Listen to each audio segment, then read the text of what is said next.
Almost 1,200 years ago, in 821, Archbishop Walfrid was granted land in Otford by the Royal Charter. It was an unremarkable place. A few fields crept up parts of the valley side, sustaining a tiny farming community situated beside a ford over the River Darrant. The valley itself was low-lying, marshy ground, surrounded by dense woods, and it was on this terrain that Archbishop Walfrid erected an early Anglo-Saxon manor house, a simple stockaded affair built on reclaimed land surrounded by a moat. But from that moment on, Otford was Canterbury's land. By 1514, it had become one of the largest and most profitable archiepiscopal manors of the land. It was in this year that Archbishop Warham began work on what was to become one of the largest palaces in England. His Holbein portrait shows a gentle, rather frail, almost saintly man, but make no mistake, Archbishop Warham was a shrewd, well-educated and powerful politician. He was head of the Catholic Church throughout England, the Archbishop of Canterbury. He was the Pope's personal representative, but he was also Chancellor of all England, holder of the nation's Great Seal. He was, in fact, next to the king in importance and stature. He had been Chancellor during the reign of Henry's father, Henry VII. He had been made responsible for the instruction of the young Henry VIII. Now, as the king matured in age, he continued as his Chancellor. Warham needed a power base where he could meet foreign emissaries and even his monarch on an equal footing, something to reflect his own stature, a palace to compete with the best that Europe could offer. Archbishop or king, this was the world where power needed to be visible. There was no room for such a big enterprise in Canterbury, so Otford it was to be. In 1514 he began to build, and in 1518 he moved in. Warham was by now 60 years old. As a contemporary description said, the new palace was environed about with galleries and towers and turrets of stone, and divers other houses of office builded of stone with lead and tile. With a permanent staff of well over 200 people, it was the power base that Warham intended. Today's few remains of the North Range can give no hint of what once was here. Facing you as you approach the palace were two octagonal towers set either side of a colossal central gatehouse. A great set of oak doors and armed guard would have barred your way, but it was once you entered the gates that the sheer scale of the palace would have struck you. The Great Courtyard measured 266 by 234 foot, or 82 by 72 meters, which made it one of the largest courtyards in Europe. On either side were cloistered walks, an Italian innovation where visitors enjoyed to stroll and meet. On the far left of the courtyard stood the great stables. It is estimated that up to 40 horses could have been stabled here. At least 10 stable lads would have slept in the haylofts above the horses, and the grooms would have had their rooms above the coach house. Security for the palace was maintained by a company of armed soldiers whose main responsibility lay in mounting a guard over the 4 entrances to the palace buildings. The 3-storied main gatehouse would have housed the officers and the guard. Rooms in the one surviving tower showed generous fireplaces to guard against the Otford winter, and all had adjoining guardrobes or toilets. The palace itself lay on the far side of the Great Court.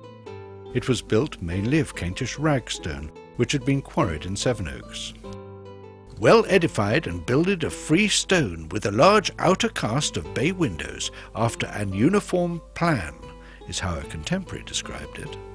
Roofs of lead and many glass windows proclaimed the occupant's wealth and exalted status. This palace was designed to impress. The visible face of the state. The palace was constructed on a multi-courtyard plan, like the Burgundian palaces which it emulated. The political part comprised the great gallery or staterooms with the great hall running behind them. This is where ambassadors, statesmen and even kings were greeted and entertained. The second part of the palace was for ecclesiastical administration, which comprised all the western side of the palace buildings, the Archbishop's house, the ecclesiastical offices, the chapel and the western or Lord's Gate. The third part comprised the long range of buildings, the courtyard and great tower along the southern side of the palace. These were the See of Canterbury's land administration offices. Nothing now survives of the Great Gallery that so impressed Erasmus and the visiting French and Italian ambassadors. We're told there was a broad bridge across the narrow moat at this point, and that guests were led by a permanent guard up to the main reception rooms on the first floor. At evening, lanterns lit the stairways, while beeswax candles would be used in most of the rooms. We know from other palaces of the period that the interior decor that would have greeted us would have been rich and vivid, even gaudy to our eyes. Carpets were rare, and it was customary to use rush matting on the floors. Heating was supplied either from the many hearth fireplaces or from movable charcoal braziers on wheels called fire pans. Independent from the secular business of the palace stood the Archbishop's house, later of course to be used as the King's house. Like similar archbishops' houses still in existence, it would have housed not only the Archbishop and his personal entourage, but provide guest rooms for any important visitors and their servants. Most of the walls would have been clad in linen-fold panelling. The main rooms would certainly have been hung with tapestries and fabrics. The Archbishop's house was probably designed to allow direct access to the staterooms, as well as the ecclesiastical offices which adjoined it. These were the conduit for private communication with Rome. Serving two masters, as did the Archbishop, required much political dexterity, and we can assume that these offices were strictly off-limits to anyone unconnected with church administration. The fact that 6 papal seals or bulls were recently excavated from the toilet drains in this area might indicate the Archbishop's frustration with some of the messages he was receiving from the Pope. Reflected in the moat in the southwestern corner of the palace stood the palace chapel. Tall and slim, it stood 58 foot long, looking somewhat similar to the chapel of King's College, Cambridge. But with the addition of a tower, it was in a classic perpendicular style and had its roof tiled in oak shingles. We're told that it had a magnificent porch and that the Baltic wood carvings of the interior were exceeding rare. You can see a small part of its foundations in the front gardens of houses in Bubbleston Road. Privacy was essential to Warham, particularly on church matters, and he had his own gate from which he could receive and send messages. The old medieval gatehouse building had its own stables and would also have housed many of his private retainers. Warham also had his own private walled garden at this corner of the moat. Despite the pressures of office as a practicing churchman, he was also required regular reading of his breviary and time for contemplation. Central to the smooth day-to-day running of the palace was the steward, known also as the sergeant. He was next to the Archbishop in importance, and his house would have been in a central position within the palace complex. He fulfilled a role similar to an international hotel manager, ensuring all the services, fuel, food, day-to-day maintenance were all looked after, as well as organizing all the requirements of the many guests.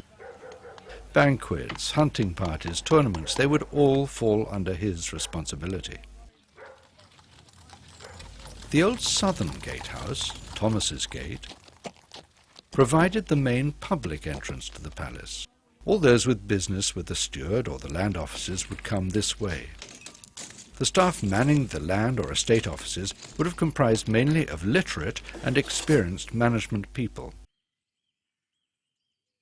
Canterbury estates covered a large part of southern England, and the offices held all the deeds of the many parcels of land, manorial holdings and estates.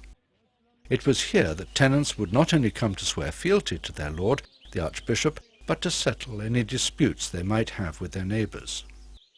The cloistered walkways, reflecting the collegiate nature of the building, provided dry access from one part of the palace to another. These are a familiar feature of many of the palaces of the period. Soaring a further 3 stories above the land offices stood the great southeastern tower. This provided a dominant, eye-catching feature seen for many miles around, a statement of the importance of its owner. From the tower you might have looked south to what we now call Sevenoaks. Sevenoaks was little more than a small group of houses clustered around some crossroads and surrounded by woodland. For at this time all the land to the south of the palace was comprised of 222 acres of hunting forest, all part of the Otford palace estates. Hunting was a major pastime amongst aristocracy and royalty, and men were judged by their prowess in the hunt. The great park provided abundant game for hawking and for hunting with dogs, deer, even occasional boar, mallard, pheasant, partridge, and God help anyone found poaching in those grounds. The view today has changed somewhat. At over 100 foot long and 39 foot wide, this medieval hall, built by Archbishop Courtenay in 1382, could house over 200 guests at a single sitting. The hall itself was on a mezzanine level. The ground floor area was used for the storage of the wine and ale, as well as many of the dry goods. Being surrounded by a moat has disadvantages if you want a cellar. The hall was used primarily as a dining room for the whole household. They would eat at trestle tables which were removed after each meal. The hall was also used as a courthouse, and for large-scale entertainments like masques. Of course, this amount of food would require extensive kitchens, and these were sited at the far end of the hall in their own building. Permanently hot and smoky, they were divided into 2 operations: the hall kitchen, preparing food for the household, and the Lord's side kitchen, which supplied the finer dishes for the Archbishop or King and the household officers. Each chef would have had up to 12 assistants, as well as a further 12 scullions to help prepare meals.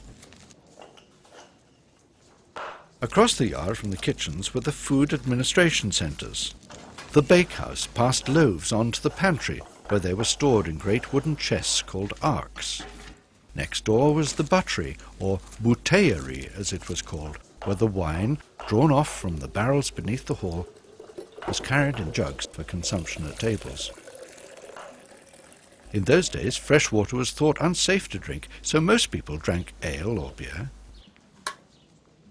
Perishable stores like meat, cheese, vegetables and eggs were known as achat and stored in the stores tower. These were the responsibility of the écouturier, from which we get the modern word caterer. Meat was the staple diet, and raw game was hung in well-ventilated flesh larders in the tower. Venison in particular was required to be hung for 6 weeks. Freshwater fish came from the stew ponds adjoining the palace, all fed from Becket's well.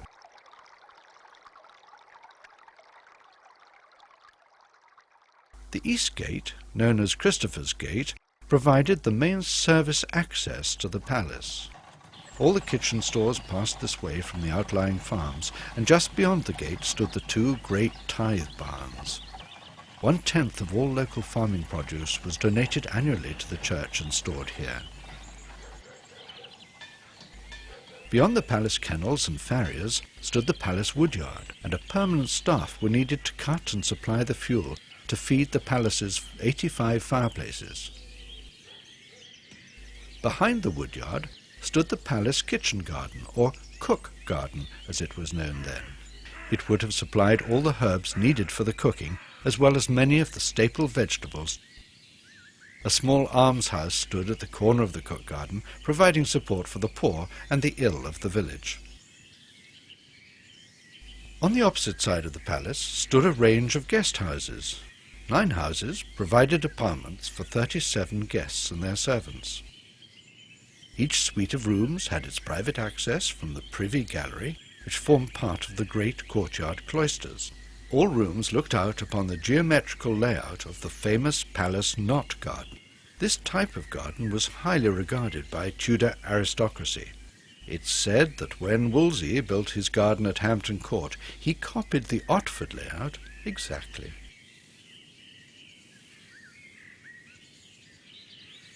Almost 500 years later, little is left to show for the grandeur that once was. The wooded deer park is now grazing for sheep.